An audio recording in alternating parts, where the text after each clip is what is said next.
Details చూస్తే తెలుగు రాష్ట్రాల్లో సంచలనంగా మారిన సీఎం జగన్ పై గుల్లకారాయ్ దాడి కేసులో పోలీసులు దర్యాప్తు ముమ్మరం చేశారు. నలుగురు అనుమానితులను తీసుకుని విచారిస్తున్నట్టు తెలుస్తోంది. అయితే వారిని రహస్య ప్రదేశంలో ప్రశ్నిస్తున్నారని పోలీసు వర్గాలు చెప్తున్నాయి.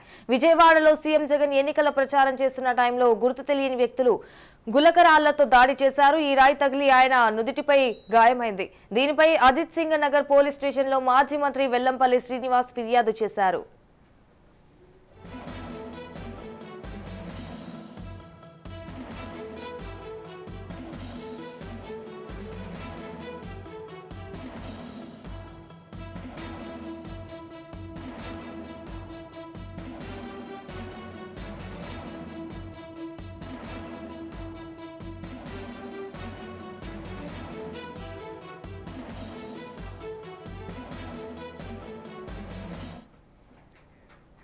ఐపీసీ సెక్షన్ 307 కింద హత్యాయత్నం కేసు కట్టిన పోలీసులు ఆ దిశగానే దర్యాప్తు చేస్తున్నారు.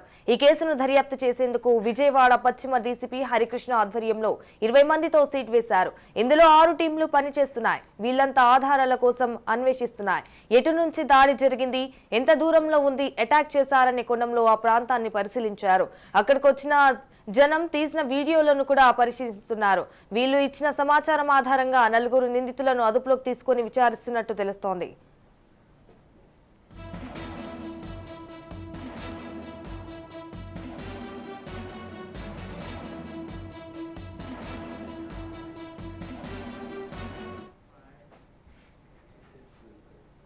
రెడీగా దీనిపై మరింత సమాచారం మా ప్రతినిధి వెంకట్ అందిస్తారు. వెంకట్, ఆంధ్రప్రదేశ్లో సంచలనం రేకెత్తించిన రాష్ట్ర ముఖ్యమంత్రి పైన జగన్ పైన రాయి దాడి కేసు అయితే మాత్రం ఇప్పుడు పోలీసులు దాన్ని చాలా సీరియస్గా తీసుకున్నారని చెప్పుకోవాలి. ఎందుకంటే రాష్ట్ర ముఖ్యమంత్రి జగన్మోహన్ రెడ్డిపై మొన్న రాత్రి 8:15 సమయంలో విజయవాడలోని అజిత్ సింగ్ నగర్ గంగానంగుడి సెంటర్ వద్ద ఒక్కసారిగా రాయి దాడి జరిగిన ఘటన పైన పోలీసులు చాలా సీరియస్గా తీసుకున్నారు. ఈ విషయం మీద ఇప్పటికే రాష్ట్ర వ్యాప్తంగా వైఎస్ఆర్ కాంగ్రెస్ పార్టీ శ్రేణులు ప్రత్యేకంగా ధర్నాలు, రాస్తారోకాలు, ఆందోళనలు నిర్వహిస్తున్న పరిస్థితి. ఇటువంటి తరుణంలో ఈ కేసుకు సంబంధించి పురోగతి సాధించేందుకు విజయవాడ పోలీసులు అయితే మాత్రం దాదాపు 8 బృందాలను ఏర్పాటు చేసి ఈ కేసును ఛేదించేందుకు అయితే ప్రయత్నం చేస్తున్నారని చెప్పుకోవచ్చు. దాదాపు ఒక 4గురిని అయితే మాత్రం అదుపులో తీసుకొని విచారిస్తున్నట్టుగా, రహస్యంగా విచారిస్తున్నట్టుగా తెలుస్తోంది.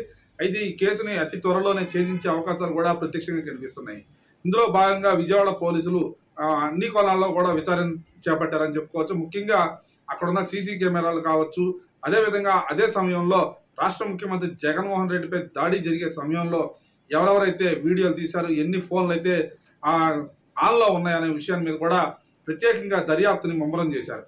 అయితే దీనికి సంబంధించి ఇప్పటికే పోలీసులు కొంత పురోగతిని సాధించినట్టుగా తెలుస్తుంది. ఎందుకంటే ఇది రాష్ట్ర వ్యాప్త సంచలనం రేకెత్తించిన ఘటన కాబట్టి ఈ విషయంలో ఎటువంటి రాజకీయ కోణం ఉందో లేదో అనే అంశాల మీద కూడా ప్రత్యేకంగా దృష్టి సారించి విచారణ చేపట్టారు. ఇప్పటికే ఒక రౌడీ షీటర్ను కూడా అదుపులో తీసుకున్నట్టుగా తెలుస్తోంది. దీనికి సంబంధించి రాష్ట్ర ముఖ్యమంత్రి జగన్మోహన్ రెడ్డిపై దాడి దీంట్లో కుట్ర కోణం దాగి ఉందనే అంశం మీద కూడా ప్రత్యేకంగా పోలీసులు దర్యాప్తు చేపడుతున్నారు.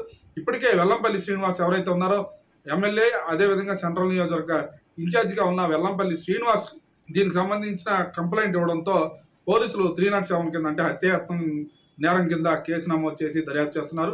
అంటే రాయిని కూడా ఈ విషయం మీద ఇప్పటికే విజయవాడ పోలీస్ కమిషనర్ కాంతిరాణా టాటా ప్రత్యేకంగా ఒక విలేకరుల సమావేశం ఏర్పాటు చేసి పలు అంశాలను, కీలక అంశాలను అయితే మాత్రం విలేకరుల ముందు ఉంచారు. ఈ కేసుకు సంబంధించి ఎవరైనా సమాచారం అందిస్తే వారి వివరాలు గోప్యంగా ఉంచుతాము, అదేవిధంగా 2 లక్షల నజరానా కూడా ఇస్తామని, బహుమతి కూడా ఇస్తామని అయితే మాత్రం చెప్పడం జరిగింది. అయితే ఇప్పటికే అన్ని కోణాల్లో విచారణ సీరియస్గా తీసుకున్నామని, ఈ కేసులో త్వరలోనే పురోగతి సాధిస్తామని పోలీస్ కమిషనర్ కాంతిరాణా టాటా చెప్పడం జరిగింది. అయితే ఈ కేసుకు సంబంధించి ఇప్పటి వరకు కూడా ఆ ప్రాంతంలో ఏ ఫోన్లు 10 సార్లు పదే మాట్లాడిన ఫోన్లకు సంబంధించిన వివరాలను కూడా సైబర్ క్రైమ్ ద్వారాగా వివరాలు సేకరిస్తున్న పరిస్థితి. అయితే ఈ నేపథ్యంలో ఒకే ఫోన్కి 10 సార్లు ఫోన్లు ఒకే నంబర్తో వచ్చిన ఏమైనా ఉన్నాయా అనే అంశాలు కూడా ఇందులో పరిగణలో తీసుకుంటున్నారు. ఏదేమైనప్పుడు కూడా రాష్ట్ర ముఖ్యమంత్రి జగన్మోహన్ రెడ్డి మీద రాయి దాడి జరిగిన ఘటనకు సంబంధించి ప్రత్యేకంగా సీరియస్గా తీసుకున్న నేపథ్యంలో ఈ కేసును ఎలాగైనా పురోగతి సాధించాలనే విషయం నేపథ్యంలో విజయవాడ పోలీస్ కమిషనర్ పూర్తి స్థాయి దర్యాప్తునైతే మాత్రం ముమ్మరం చేశారు. 1-2 రోజుల్లో కూడా నిందితుడు ఎవరనే అంశం మీద కూడా చెప్పే అవకాశాలు కనిపిస్తున్నాయి. ఈ విషయంలో ఇప్పటికే ఇక్కడున్న తెలుగుదేశం పార్టీ అభ్యర్థి అయిన బోండా ఉమామహేశ్వరరావు పైన వైఎస్ఆర్ కాంగ్రెస్ పార్టీ శ్రేణులు అనేక విషయాల మీద మాట్లాడడం జరిగింది. ఆయన మీద ఆరోపణలు చేస్తూ వివరాలు చెప్పడం జరిగింది. అయితే దీనికి సంబంధించి ఈరోజు మరి తెలుగుదేశం పార్టీ బోండా ఉమామహేశ్వరరావు కూడా విలేకరుల సమావేశం ఏర్పాటు చేసి ఈ ఘటనకు సంబంధించిన పూర్తి వివరాలు వెల్లడించారు. ఇందులో వెల్లంపల్లి శ్రీనివాస్కు సంబంధించిన పశ్చిమ నియోజకవర్గానికి చెందిన ఒక రౌడీ షీటర్ ఉన్నారంటూ వాళ్లే దాడి చేసి ఉంటారనే ఒక అనుమానాన్ని అయితే మాత్రం లేవనెత్తారు. ఇలాంటి అన్ని కోణాల్లో పోలీసులు అందరి వివరాలు కూడా సేకరిస్తున్నారు. దీని మీద దాడి అసలు రాష్ట్ర ముఖ్యమంత్రి మీద రాయి దాడి జరగడానికి గల కారణం ఏంటి, దీని వెనకాల ఎవరున్నారు, ఎవరి హస్తం ఉంది, ఇలానే అనేక అంశాలు కూడా పరిగణలో తీసుకొని వారి మీద కఠిన చర్యలు తీసుకునేందుకు పోలీసులు దర్యాప్తు అయితే మాత్రం ముమ్మరం చేశారని చెప్పుకోవచ్చు. మొత్తానికి 1-2 రోజుల్లో ఈ కేసు పురోగతి సాధించే అవకాశం కనిపిస్తుంది.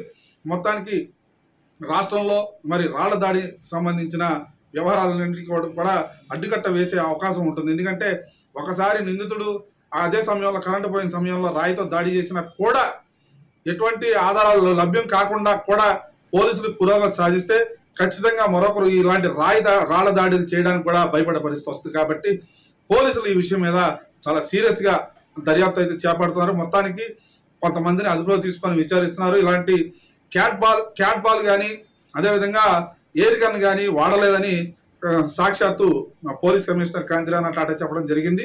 కేవలం చేత్తోనే రాయి విసిరారనే అంశాన్ని కూడా అది కూడా బలంగా విసిరారనే అంశాన్ని కూడా లేవనెత్తారు. కాబట్టి ఇలాంటి అనేక విషయాలన్నింటినీ పరిగణలో తీసుకున్న నేపథ్యంలో మరి కొద్ది రోజుల్లో అంటే 1-2 రోజుల్లోనే ఈ కేసు పురోగతి సాధించడానికి అయితే మాత్రం ప్రత్యేక టీం అయితే పనిచేస్తున్నట్టుగా పోలీస్ కమిషనర్ కూడా చెప్పడం జరిగింది.